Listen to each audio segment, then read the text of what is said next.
I want to turn our attention now to the Taiwan Strait, where last month, China launched one of the largest military exercises in recent memory, nearly encircling Taiwan with dozens of warships and fighter jets. This exercise, dubbed Joint Sword 2024A, oh, that's a catchy name, and it kind of implies that there'll be a 2024B, C, D, and well, you know the rest of the alphabet. Anyway, it was in response to the inauguration of Taiwanese President Lai Ching-te, who Beijing sees as a pro-independence leader challenging its one China policy and threatening regional stability. That's from China's viewpoint.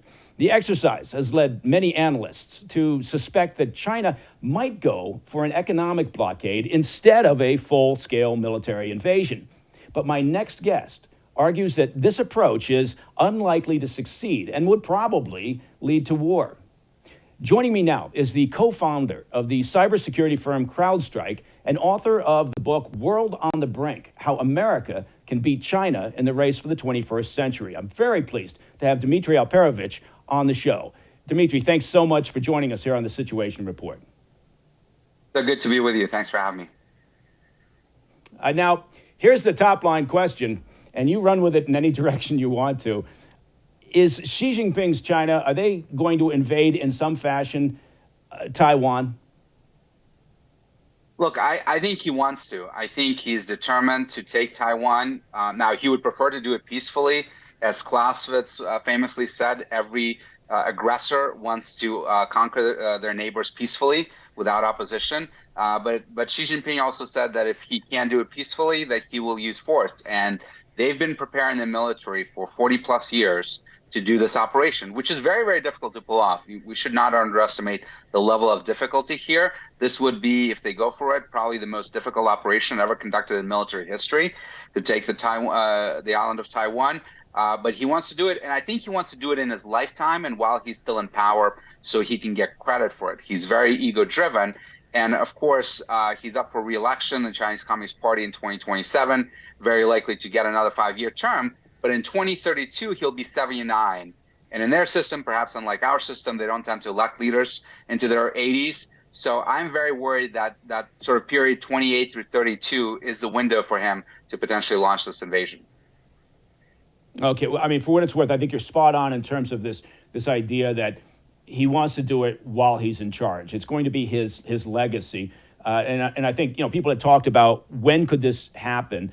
And the timeline was always fairly well extended out into the future, but that's been compressed of late, I think.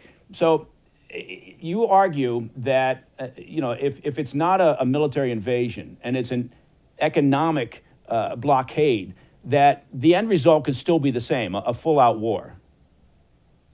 Yeah, I do not believe that Taiwan will surrender to an economic blockade for several reasons. First of all, there's no historical precedent in modern times for cities, much less countries, and Taiwan is a nation of 24 million people surrendering just because their economy is going south. You could look at the siege of Leningrad during World War II by the Nazis. 1.1 million people starved to death.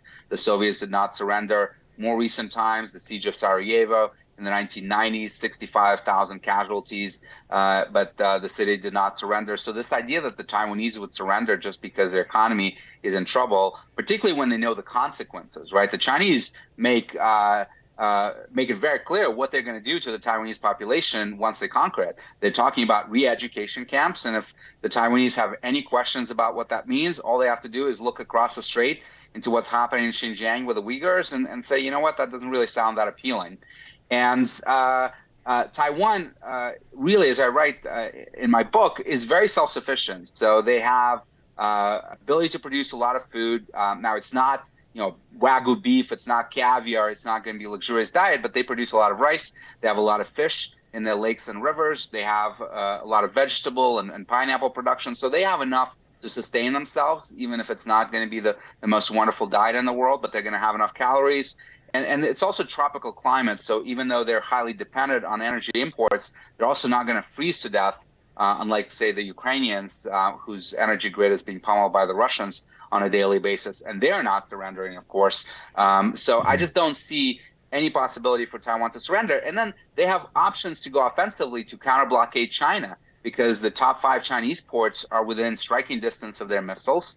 And they can do the same thing to China that China is doing to them. But I mean, logistically speaking, from an operational perspective as well, what's your assessment? I mean, if you're saying that Taiwan is doing this on their own, I'm just as a scenario. I'm not saying that's what would happen, but realistically, for Taiwan to hold out militarily against China, it doesn't seem to be in the cards. No, I think that if it's an invasion, not just a blockade, but an actual invasion of the island, Taiwan is going to need help. Now, realistically, they shouldn't need it because, as I mentioned, it's an island of 24 million people. It's a very, very difficult place to invade. In fact, last week was the 80th anniversary of D-Day. 160,000 Allied forces crossed the English Channel to land on Normandy, on the beaches of Normandy. At the same time as we were planning that operation and executing it, the Joint Chiefs of Staff in the U.S. military were putting together another amphibious invasion plan, one which never took place, called Operation Causeway, which was a plan to invade Formosa, as Taiwan was called at the time. And that plan called for 300,000 forces, right? 160,000 for Normandy, 300,000 forces for Taiwan. And that was deemed too risky and too dangerous by Roosevelt and Douglas MacArthur and others. So we never went through that. So 80 years ago, 300,000 troops needed to occupy an island that at the time had 6 million people on it and the Japanese occupation. Today, even harder than that. So very, very difficult to pull off. And realistically, if Taiwan had focused on their defenses, particularly over the last 20 years, they could defend themselves, but they haven't. And thus, today, they do require support from us to actually defeat this invasion should it ever come. Yeah, and that support, what's your assessment? Say that it's a blockade. Let's go with that scenario first. It's an economic blockade of Taiwan. What role does the U.S., what role do the rest of the West, what do they play in this? Or do they just stand by and see what happens? I don't think so, because we are going to be immediately impacted, and the rest of the world is going to be impacted because Taiwan, of course, is the world's chips factory, right? So many of the semiconductors, both advanced and foundational, are being produced in Taiwan. They're absolutely a requirement for the world economy. Some of the estimates are that we would lose trillions of dollars in GDP if there's a blockade or invasion of Taiwan.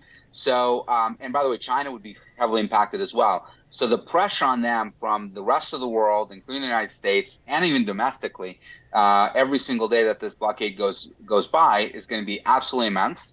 And one of the things I argue is that Taiwan can do the one thing that China doesn't want it to do, which is declare independence if this blockade is being instituted against them.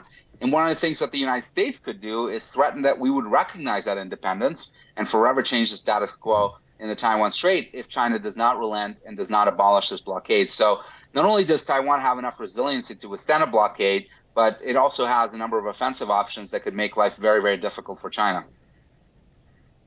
Okay, let's imagine a scenario it's a bit of both, right? It's an economic blockade. There's some military action. Of course, the PLA will be involved in the blockade from the outset. So, it will be a hybrid military and economic effort. Do you see the U.S.? I know this is a tough question, right? Because we don't know what's going to happen in November in terms of the election coming up in the U.S. But do you really see any U.S. administration, whether it's the Biden administration, a possible Trump administration, coming to the aid militarily? I don't mean just having provided resources, but coming to the aid militarily, as we are doing in Ukraine, for Taiwan. Well, Biden has now said on 5 occasions, and including most recently last week, that he would send American troops to defend Taiwan. But it's a very tough call. I mean, a war with China would be horrendous in terms of loss of life, in terms of devastation to our naval shipping, aviation, and of course, the risk of a conflict with a nuclear power, right? And the risk that it would escalate to a nuclear level. So this is a tough call. It's a tough call for China as well. But this is what China is going to count on, right? China can take Taiwan, as we said, if the U.S. is not going to support it. But it can't count on that today, which is why they haven't launched it yet. And their goal is to increase as much leverage over us as possible, both in the military domain and the economic sphere, to try to deter us from intervening so that they can do this quickly and without a broader war.